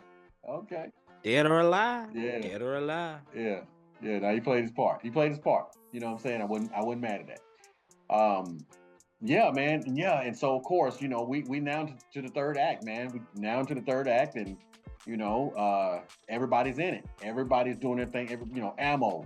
But we've had a major reveal by this time. You know what I'm saying? Of who is actually involved. Now they know what's up. They know who's who. They know all the players now. And now it's time to shut them all down, bring them to justice. You know what I mean? Or put them down, like we got to do sometimes. And this last scene, man, from everything with the as you hear from the trailer, with the albino alligator and everything like that, Dookie, from everything that was going on. Again, like I said, more than just the shooting. Now you got Dookie involved. You got the big old albino crocodile and whatnot. You know what I'm saying? When you hear your boy talking about how racist he is and everything. Again, man, Everybody's involved. Ammo's involved. So now you get the drones. And y'all notice last time he had one drone. They brought 2 drones in this time, right? You know what I'm saying? Came in there with the smoke in there and everything. No, he came in there with the squad of drones, man. I think that was like about 3, 4, 5 of them things, man. My boy doing his thing, and I like how they do have him, because yeah, he's a big old boy and everything. He got ready, you know what I'm saying? He got with it in the last movie, you know, once he kind of got over his issue, that PTSD he had going on. But they didn't do a lot of that with him in this. They let him be the tech guy, you know what I'm saying, and let him do what he does best. And I thought that was cool too, you know what I mean? Because they have shown that he can get with it, though. There's no doubt. But he's a tech, you know what I mean? That's what he does. And you know, we also found out that him and Vanessa Hudgens character, you know what I'm saying? Kelly, you know, they actually linked up and everything, which was a nice little surprise. I was like, okay, I like that. That works. So apparently, what it says is, I guess if you work with people, you kind of end up dating, and that's real, right? I thought that was so real when I saw that, because people like, oh, they just stuck them together. No, you end up kind of kicking it with somebody that you work close to. You know what I mean? You see them all the time. You know what I mean? So that just makes sense to me. Same with Rita and Mike Lowry. You know, they linked up and everything because they work with each other. So that's just kind of how they go sometimes. I thought that was real. But man, we at the end, man, and I'm talking about, man, it's a lot of action in here, like we mentioned earlier. X and I talked about with the first person shooter perspectives and everything going on, and what we have found out by now, without spoiling everything for y'all. Anybody can get it. All right, we've already lost a legacy character last time. We lost another legacy character this time. It does not matter. Anybody can get it. So at this point in time, and see, this is what I like about movies when they do this, y'all. The stakes are high. All right, we're not talking about these CW movies. What I'm trying to say, Greg, like the TV series, like Arrows or whatever. People will die, and then they go into some kind of resurrection pit, and then now they back 2 seasons later or something, right? Like, come on, come on! You shot him in the head, man. How's he back, right? Not here. If you die in this series, you're dead. You're gone. You may get a. That's it, big dog. Right, you might get a text. We ain't bringing you back. We ain't bringing you back 3 films later, nope. man. Nope. That's it. Nope. You die. It's permanent. It's a permanent death. What they call that? Permadeath. It's permadeath in here. Permadeath. You die in here. That's it for you, dog. So I like that. That makes the stakes higher. That makes it where at the end of the movie, I'm on the edge of my seat because I'm like, I don't know who might get it though. You know what I'm saying? Like it's not beyond the realm of possibility that even one of the main characters could really, really get at least hurt really bad. You know what I'm saying? That's just not beyond the realm of possibility. So I like that. The stakes are high. I'm eating my popcorn. I'm on the edge of my seat, and the action is high flying, everything, man. And I love it. You know what I'm saying? I love it because, like I said, by this time, all is revealed. Everybody who has anything to do with anything has been exposed, and now it's on and popping, man. So I loved it, man. I'm gonna be honest with y'all, man. I really liked how they did everything. Again, like I said, with the new additions of Tasha Smith as playing Teresa and Christine, you know, as his wife, I was okay with it. Now, did I feel as much for Christine? Not as much. I'm gonna be honest with you. I gotta be completely honest with you. If she had died or anything had happened or whatever, you know what I'm saying, I wouldn't have felt all that bad. You know what I'm saying? Because I haven't spent that much time with her. I would have felt bad for Will, you know what I'm saying, for Mike Lowry, brother. You know what I mean? I would have felt bad for him because I'm like, golly, man, you know, he just got married and, you know, so forth and so on. I definitely would have felt bad for him. But, you feel me? Like, if something happened to Risa, oh, yeah, of course. Legacy character, absolutely. But Christine, I can take you or leave you. You know what I'm saying? So that, for me, I would say is probably one of my few dings on the movie is that I kind of just didn't care about their relationship all that much.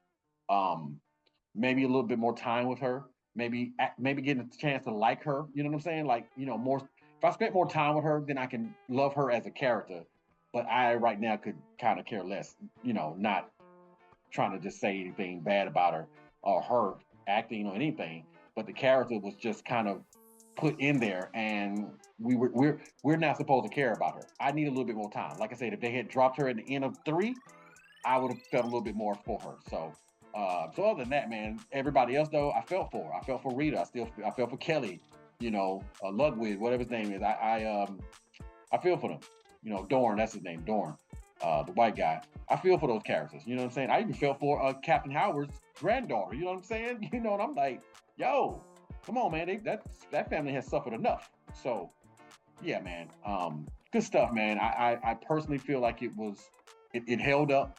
It definitely gave me some of those vibes that I've had since the first one. I think the banter is still there with them two. I'm gonna be honest with you, even though I know it's a trope and it's the thing they do, I don't know if I feel like, hey man, Bad Boys 5, I need y'all to come in, ride in the car again. And to be honest with y'all, when I first saw them, I was like, golly, man, this is starting almost exactly the way 3 is. You know what I'm saying? Like almost exactly, even some of the same roads that they went down. I think it was one moment when they was almost on the beach, the same way they was in part 3. For me, when they do 5, I would like if they would start it off a little differently than them in the car, that same banter. Mike, slow down. Because by now it's like, come on, you know what he does. If you get in the car with him, you know what's about to happen. So you really might as well not say anything. And you definitely don't want to bring no Skittles or no fries or nothing, in that car with him, because you know what's gonna happen. Yeah, no hot dogs, no burgers, no drinks, no nothing. No nothing, right?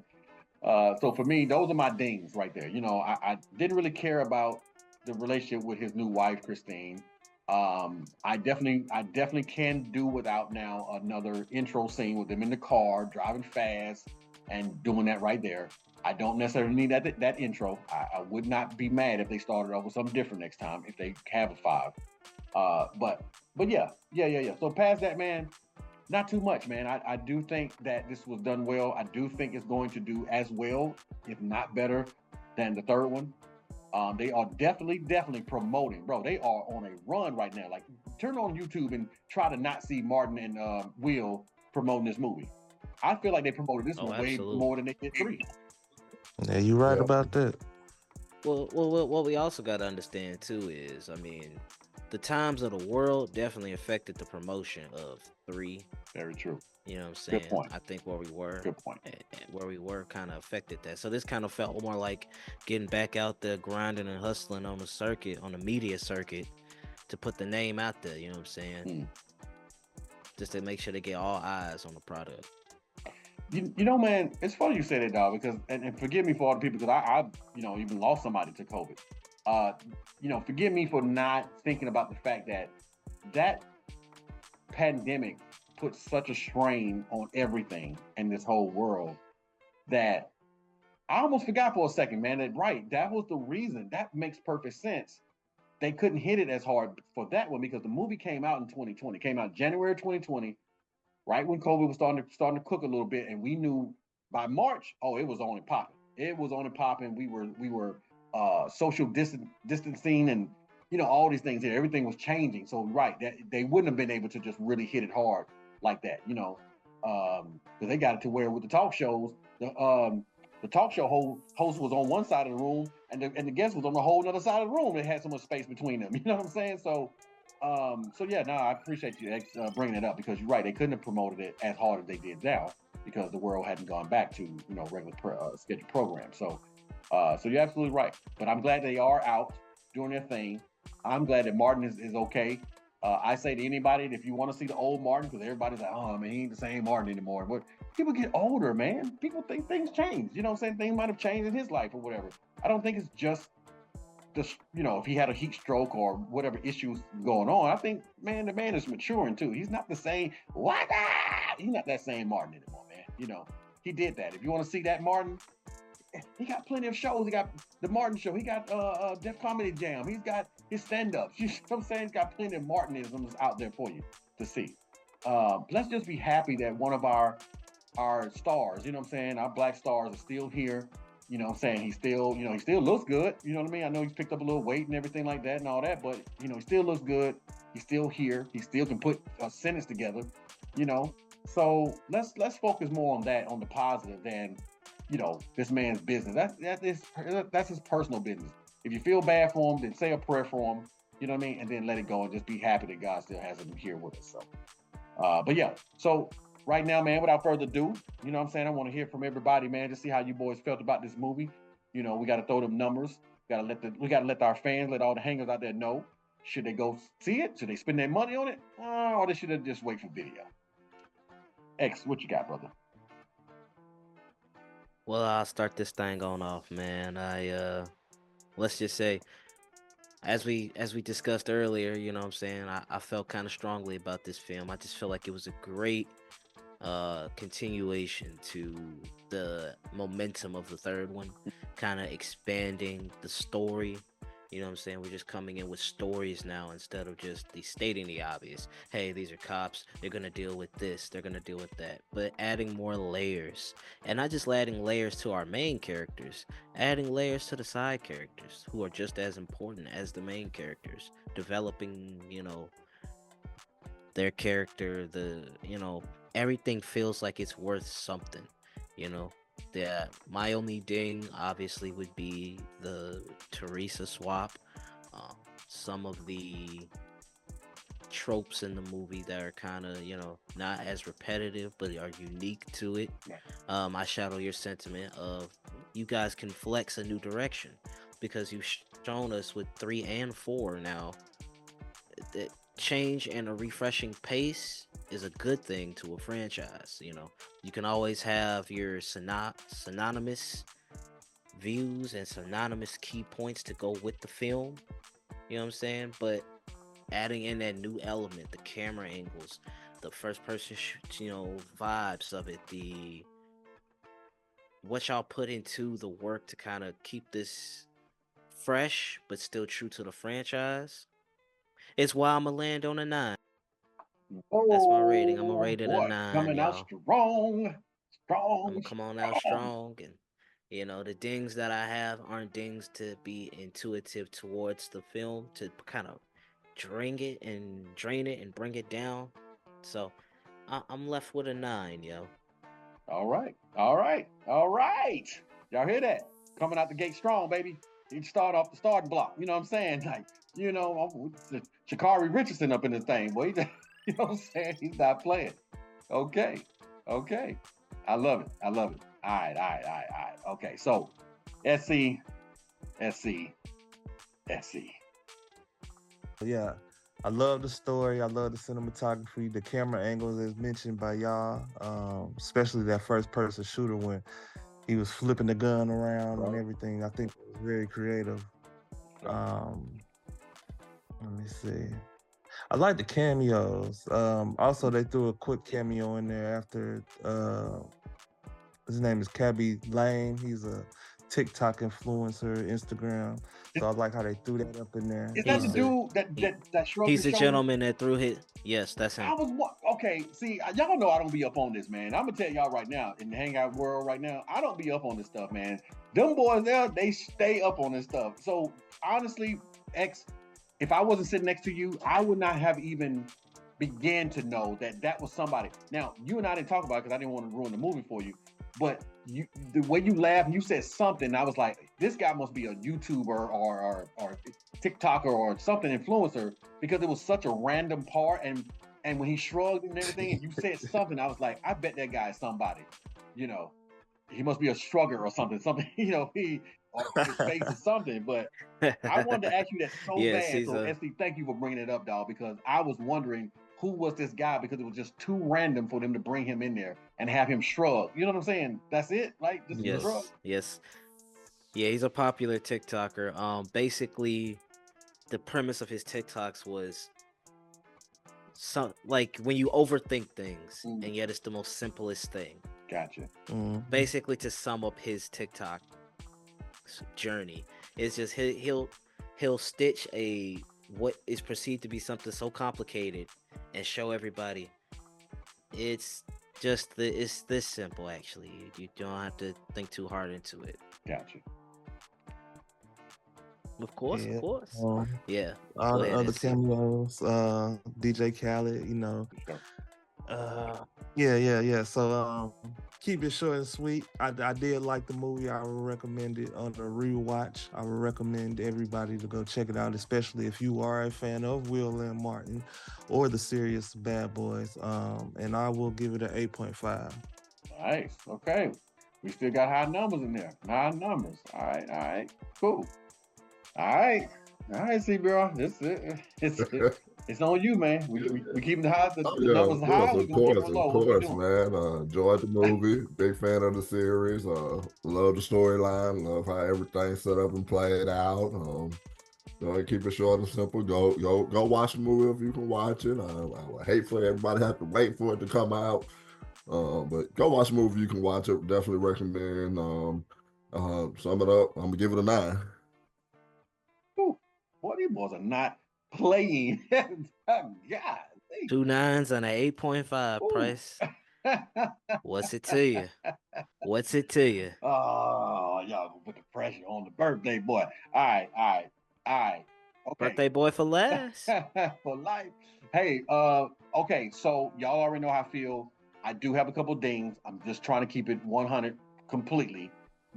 Some people may, echo my sentiments when I'm saying, yes, it's weird for Tasha Smith to be playing Teresa Randall. Nothing against Tasha Smith. Go get that money. You know what I'm saying? They actually, hey, the role is open. Cool. They got the person they felt like, we'll do this. I can't feel really one way or the other about it because definitely the woman can act. So if we had never saw Teresa Randall, I think she would be just fine. You know what I'm saying? I mean, she came in lovingly about her husband, but also still getting on him the way Teresa Randall would have gotten on him. Like, baby, you can't have this or such, whatever. I will say that I think Teresa Randall plays that role a little tougher. You know what I mean? Like, she kind of plays that like, hey, man, Teresa don't play. You know what I'm saying? Like, oh, my God, who you rather deal with, me or Teresa? I'd rather deal with you. You know what I'm saying? Like, so we knew Teresa didn't play. She in that household, she held it down. So I don't think Tasha Smith came across that way. You know what I'm saying? As strong as Teresa Randall does. But does that make the movie? No. You know what I'm saying? Because we already kind of getting used to this a different person. And then, like I said, the whole Christine getting married. Oh my God! First of all, we start off the movie now. Even if they had taken like first 10 minutes and had a maybe flashback of, hey, this is what has happened between the time of 3 and 4. He met that woman and and such and such or whatever. Like if we even saw a quick dating montage or something, I would have been able to accept that marriage a lot more than just the whole, hey, we're racing down the street and we're going to a wedding and it just happened to be Mike's wedding. Because for a minute I thought it was somebody else's wedding. You know what I'm saying? The same way they kind of faked us out in 3 when we thought somebody died, but it was actually a wedding and everything. I thought we had another fake out coming. I didn't see it being Mike. I didn't. I'm like, who? To who? Who is he getting married to? We don't even know. I saw it being Mike, man. I knew it was Mike. You know it was Mike? Yeah. I didn't see him because I was hoping they wouldn't go that way because I care about Mike Lowry. I want to know who he's marrying. You know what I'm saying? That's like when your homeboys coming and saying, hey, bro, I'm going to get married. To who? You know what I'm saying? Can we meet this person first and see who they are? We got to make sure they fit. Yeah, Price, or they not only that, but, the kind of like you said earlier, the perception from 3 was, okay, maybe him and Rita can rekindle something. So, okay, maybe he up there on the stand, getting married to Rita. Maybe they did work it out. Yep.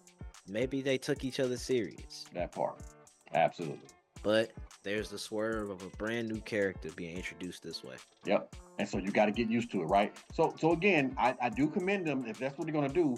Do it in the first beginning of the movie. Get it on over with. Hey, here she is. It's nothing you can do about it. Get over it. Okay, fine. I'll get over it. So give me some more other stuff to take my mind off it, which they did. So I commend them for that. So my dings are that part of, I didn't have enough character development with her to actually care about her. So when it came down to the point of, as it always does, somebody kidnapping your girl or doing whatever, I kind of did not care about Christine. I just got to say it. Lovely woman, great actress. Didn't care about it though. So there's my dings. But a lot of other stuff, man, the way the movie flowed, I actually had to ask. I'm like, how long was that movie? It didn't feel like it was 2 hours. It didn't feel like it was 2 hours at all, man. I felt like I really could have watched another 30 minutes of it, and I'd have been just fine. Very fast paced. Very fast paced. There were no dry moments for me. There were no slow moments for me. And once that movie kicked in the gear, I would say, let's say after the first 10 to 12 minutes of the setup of the weddings and all the stuff like that, after that, it was popping. It was rolling the whole time from scene to scene to scene to scene. I was loving it. All right. So for me, because of my dings and because of everything else and the way they did, just like SC mentioned, the cameos were great. Even when I wasn't exactly sure of them, I did notice, oh, that must have been a cameo. And so to have my partners tell me, oh yeah, that's that guy, love it. You know what I'm saying? It makes me want to kind of do a little research into who this guy is. You know what I'm saying? Why he's so popular that he made it into a Bad Boys movie. You know what I'm saying? Very high profile, expensive movie. So for that, man, I'm going to echo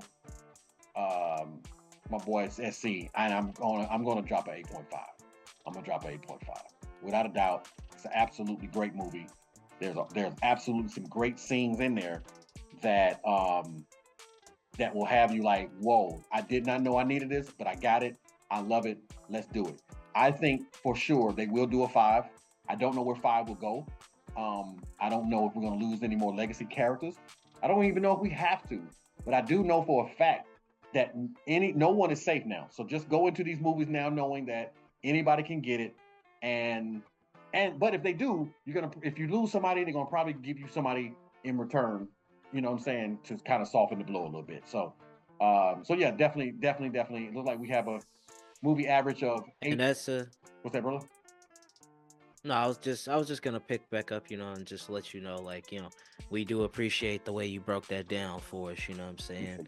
Very detailed, you know what I'm saying? And your gripes to be respected, you know what I'm saying? Because there's just certain things in the film that you kind of, as a viewer, you want me to take at face value, right? Mm-hmm. So I gotta appease to the direction that y'all want me to go, yeah, but it's not a knock to the film if this is how you want to do it. It's just a different way y'all could have done it. Yep. You know what I'm saying? And like you were about to say, that sounds like about a movie average of 8.75. Yep. You know what I'm saying? So that's a good rating, y'all. That's it's still, even with the small things that Price highlighted as far as, where they could have gone with certain things, how they could have did this. I think he echoes the sentiment of everybody on the crew by saying, this is still a good film, y'all. It's still going to be a good watch, even if you want to go watch it again or on the third time or when it eventually comes to a streaming platform, check it out. For sure. You won't be disappointed. Not at all. Not at all. Absolutely. But you may appreciate the way that we review movies over here because we're going to give you the real. We're not just going to jump on the bandwagon. We're not just going to say, oh my God, it's just so great. And no, there's a couple of issues in it. We're going to highlight them and we'll let you know, but we will be fair with these movies. You know what I'm saying? Definitely go support them. Don't wait till they come out on video. Like Ray said, none of that. Go out there and support. These people need your support. We still got our heroes out here. Go and support them so they can continue doing this. That's the reason why we support. All right. And it's Juneteenth, baby. Juneteenth it's here now, basically. You know what I'm saying? We're right around the corner from it. So please, at this time, go support these black movies, man. We need that. So now, how we do absolutely every time, every single time. Ray, if you don't mind, my brother, won't you end this off with us, man, with a good quote for us, man? The quote of the day is, don't worry about failure. You only have to be right once. Let me read that again. Don't worry about failure. You only have to be right once. That's powerful, man. That's powerful. That's it. Because there are a lot of people who won't even try something because they're afraid of failing. They've actually conjured up in their mind that they're going to fail. So why even try? Why even allow myself to be disappointed? Because I already know I'm going to fail. And if you come into a situation with that attitude, more than likely you probably will fail because you have the wrong attitude about it. Me, myself, I'm a very optimistic person. I like to go into every situation feeling like I have a chance of winning. I have a chance of getting this, doing this. You miss every shot that you don't take. Hey. Every single one. You feel what I'm saying? Mm-hmm. Perfectly said. Perfectly said. So I love that. So SC, you know we got a mantra here. You mind letting these people know, man, how we rock? The Hangout Experience mantra is not the quantity of the people, it's the quality. Bam. Straight like that. Now, what y'all know about that? All right. As I said in the beginning, this is exclusive. Exclusivity. All right. So when you're here with like-minded people. You know what I'm saying? So we already know you can have thousands of people. All right. But they're not gonna be quality people. So when you get this group of people right here, these guys that I rock with, you know what I'm saying? All good guys. And it's just a few of us. But the quality of these people, man, are like millions. I will take them over millions of friends, millions of people, millions of viewers, millions of all this stuff here. All I need is you guys, you know, my crew, the people that that's listening, that rock with us every single time we drop. You know what I'm saying? Because there are some people who are absolutely gonna click that button every single time we drop. Well, we're here for you. You know what I mean? We're here for you, quality people. So remember what SC says. All right, that's the mantra, and that's how we do. So thank y'all so much for joining us again. Anybody, y'all got any last little minute shout outs? Anybody y'all want to, take one out? More than welcome. Shout out to the birthday boy, man. One last time. Appreciate you. You know what I'm saying? Just gotta end it on the note. You know what I'm saying? Happy birthday to my brother Price. You know what I'm saying? Many more to come. Yes, sir. Blessings your way, sir. You know what I'm saying? Glad you made it around the sun one more time, and you gonna keep coming around that sun again and again and again and again, brother. So more blessings to you, your loved ones, your family, everybody. Thank y'all so much, man. Thank you, X. Thank you, Ray. Thank you, SC. You know what I'm saying? Being here with us, sharing this special moment, especially on my birthday. Definitely appreciate that. Y'all know we can't do this, you know what I'm saying, without these people. Bree 40 milli. Go ahead and hit it with it. Bowdy. Yes. Bowdy. No doubt. You heard it. And of course, one of the best podcast producers out there, one of the best researchers out there. PT Timmy. Hey. Love it. We cannot do this, y'all. Listen, this stuff that we give y'all, this information, we come with y'all with this person and the year and all this stuff here. We ain't doing that. We got a hell of a researcher, a hell of a producer that goes by the name Timmy. So whenever y'all hear us say, hey, Timmy, write that down. Oh, she's literally writing it down. It's not a joke. You know what I'm saying? It's not a game. That's what she does. And she gets that information like nobody's business. So we definitely appreciate her. And we appreciate all you guys, you know what I'm saying, that comes and rock with us every single time. So appreciate you. We hope that y'all be good to each other. You know what I'm saying? Be good to yourselves. And here at the Hangout Experience, we just want to say we love you. Please join. Snicker now. Yeah, snicker. All right, y'all. Deuces.